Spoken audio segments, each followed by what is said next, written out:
వ్యవస్థల్లో విప్లవాత్మకమైన మార్పులు. వాలంటీర్స్ రేపు 1వ తారీఖు నుంచి ఇవ్వబోతున్నారు. వృద్ధులకు 3000 పెన్షన్ తీసుకెళ్లి ఇంటికి తీసుకెళ్లి 500 రూపాయల నోట్లు లెక్కేసి ఇవ్వబోతున్నారు. ఇది నిజంగా చరితాత్మకమైన సంఘటనగా నేను భావిస్తా ఉన్నా. ఇచ్చిన ప్రతి మాటను నిలబెట్టుకున్నటువంటి వ్యక్తి ఈ రాష్ట్ర ముఖ్యమంత్రి జగన్మోహన్ రెడ్డి అని మనం చేస్తున్నా. మేనిఫెస్టోకి విలువ తీసుకొచ్చినటువంటి రాజకీయ నాయకులు ఎవరైనా ఉన్నారంటే అది జగన్మోహన్ రెడ్డి అని మనం చేస్తున్నా. 2 పేజీల మేనిఫెస్టో అన్నాడు. అన్ని మేనిఫెస్టోలు సింపుల్గా చెప్పాడు. టేబుల్ మీద పెట్టుకొని 5 సంవత్సరాలు లెక్కేస్తూనే ఉన్నాడు. ఇది చేశానా, ఇది చేశానా, ఇది చేయలేదా, చేయకపోతే దాన్ని ఏం చేయాలి, ఎలా చేయాలి అని 98% వాగ్దానాలను నెరవేర్చినటువంటి ముఖ్యమంత్రి జగన్మోహన్ రెడ్డి అని మనం చేస్తున్నా. ఇవాళ జగన్మోహన్ రెడ్డి దించేస్తారంట,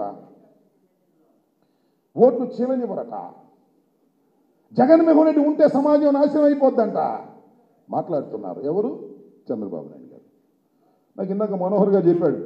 మనోహర్ రెడ్డి కుప్పం వెళ్ళాడు.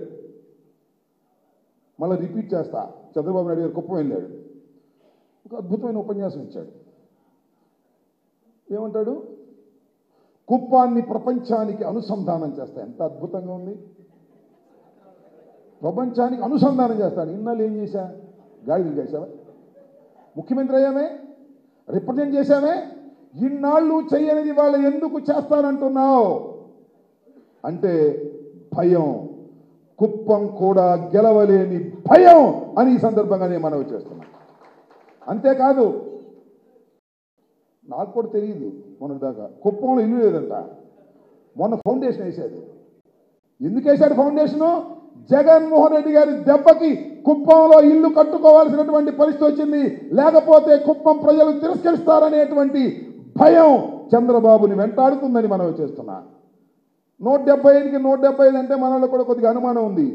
కుప్పంలోనే చంద్రబాబు భయపడుతున్నాడంటే 175కి 175 గెలిసే అవకాశం ఉందో లేదో ఆలోచించుకోమని ఈ సందర్భంగా నేను మనవి చేస్తున్నాను. సో 14 సంవత్సరాలు ముఖ్యమంత్రి, సుదీర్ఘకాలం రిప్రజెంట్ చేసినటువంటి కుప్పాన్ని ఇంతవరకు న్యాయం చెయ్యలేదు అని ఆయనే అంగీకరిస్తున్నాడు. ఇక్కడ విషయం అది. ఈ రిపోర్ట్ తీసుకొస్తానంటున్నాడు. నేను మనవి చేస్తున్నా. చివరికి మున్సిపాలిటీ చేయలేదు దాన్ని ఇంతవరకు జగన్మోహన్ రెడ్డి గారు చేశారు. రెవెన్యూ డివిజన్ చేయలేదు, జగన్మోహన్ రెడ్డి గారు చేశారు. ఎందుకు చేయలేకపోయావు? నువ్వు రెవెన్యూ డివిజన్ చేయలేని వాడివి, మున్సిపాలిటీ చేయలేని వాడివి. అంతర్జాతీయ విమానాశ్రయాన్ని తీసుకొచ్చి కూరగాయలు ఎక్స్పోర్ట్ చేస్తాంట. నమ్మాలి ఇంకా? ఆ కుప్పం ప్రజలు చెవుల్లో పూలు పెట్టుకుంటారు అనుకుంటున్నాడేమో. కుప్పం ప్రజలు చైతన్యవంతమయ్యారు. కుప్పం నుంచి చంద్రబాబును తరిమి కొట్టడానికి సిద్ధంగా ఉన్నారు. కారణం మీరు చంద్రబాబు మాటల్లోనే అర్థమవుతుందని కూడా నేను ఈ సందర్భంగా నేను మనవి చేస్తున్నాను. సింపుల్. జగన్మోహన్ రెడ్డి గారు ఎంత బలంగా ఉన్నాడనేది ఒకే ఒక్క ఈక్వేషన్లో అర్థమవుతుంది. చంద్రబాబు ఎవరితోనే కలవడానికి సిద్ధంగా ఉన్నాడు. పవన్ కళ్యాణ్తో కలుస్తాడు, బీజేపీతో కలుస్తాడు. వీలైతే పవన్ కళ్యాణ్ గారు బీజేపీ, కమ్యూనిస్టులు, కాంగ్రెస్ పార్టీ మొత్తం కలుస్తాయంట. ఇదేంటో నాకు అర్థం కాల. పవన్ కళ్యాణ్ సినిమా అనుకుంటున్నాడేమో తెలియదు. ఆయన ఓట్లు చీలనివ్వడంట. చీలకోకుండా ఏం చేస్తాడు? జగన్మోహన్ రెడ్డి గారిని గద్దె దించటమే పని అంట.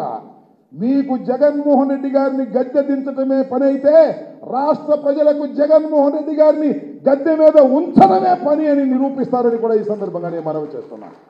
ఏం మీకు అంత కడుపుమంటే ఏంటి? ఏమిటి మీకంత అవసరం? ఏమిటి జగన్మోహన్ రెడ్డి గారిని దించాల్సిన అవసరం? పేద ప్రజలకు సంక్షేమ కార్యక్రమాలు తూచా తప్పకుండా అమలు చేస్తున్నాడనా? కరోనా వస్తే 2 సంవత్సరాలు కరోనా వస్తే కొన్ని దేశాలు షట్ డౌన్ అయిపోయాయి. కొన్ని దేశాలకు ఇన్కమ్ లేకుండా పోయింది. అయినా నేను మనవి చేస్తున్నా, మీ అందరూ ఇంటింటికి వెళ్ళి చెప్పండి, వాడవాడకి వెళ్ళి చెప్పండి. ఆదాయాలు తగ్గినా జగన్మోహన్ రెడ్డి గారు పేద ప్రజలకు ఇవ్వవలసినటువంటి సంక్షేమ కార్యక్రమాలు ఒక్కటి కూడా ఆపనటువంటి వ్యక్తి.